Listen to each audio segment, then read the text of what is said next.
నమస్తే RK news కి స్వాగతం. ముగ్గుల పోటీలు సంస్కృతికి సాంప్రదాయాలకు ప్రతీకలని red cross chairman lion Nataraj అన్నారు. సంక్రాంతి పర్వదినంగా పండుగను పురస్కరించుకుని మహబూబ్ నగర్ లోని రెడ్ క్రాస్ సన్నిధి అనాథ ఆశ్రమంలో ముగ్గుల పోటీలను నిర్వహించారు. విద్యార్థులు ఉత్సాహంగా పాల్గొని రంగురంగుల ముగ్గులు వేసి అందరినీ ఆకర్షింపచేశారు. ఈ సందర్భంగా red cross chairman lion Nataraj, managing committee సభ్యులు lion Ramanaiah, junior red cross సమన్వయకర్త అశ్విని చంద్రశేఖర్లు ముగ్గుల పోటీలను తిలకించారు. అనంతరం లయన్ నటరాజ్ మాట్లాడుతూ మహిళలు ఉదయం పూట ఇళ్ల ముందు ముగ్గులు వేయడం మంచి వ్యాయామం అన్నారు. దీంతో పాటు మహిళల్లో సృజనాత్మకతను పెరుగుతుందన్నారు. ముగ్గుల పోటీలో ఐక్యతకు, ఆప్యాయతకు నిదర్శనమన్నారు. కార్యక్రమంలో సన్నిధి ఆశ్రమం సూపరింటెండెంట్ వెంకటేశ్వరమ్మ, సిబ్బంది తదితరులు పాల్గొన్నారు.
కలర్స్ మొబైల్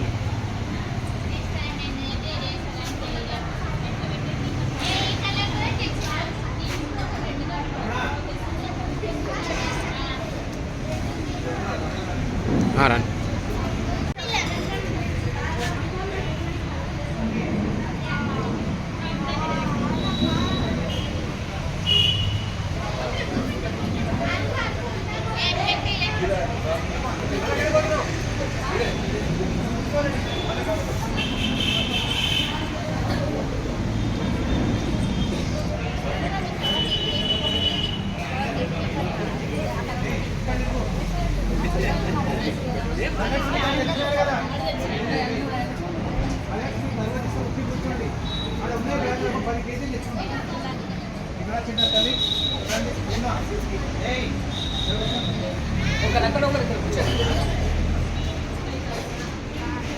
మీరు ముగ్గురు ఇక్కడ రండి, మీరు నలుగురు ఇక్కడ రండి.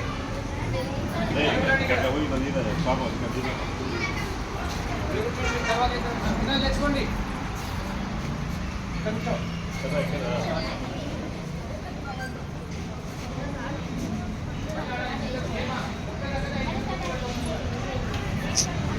ఇంకా తిరుగు తిరుగు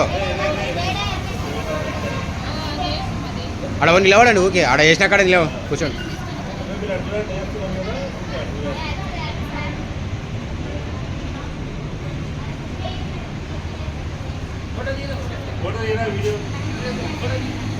ఫోటో కూడా ఇస్తాం. వీడియో.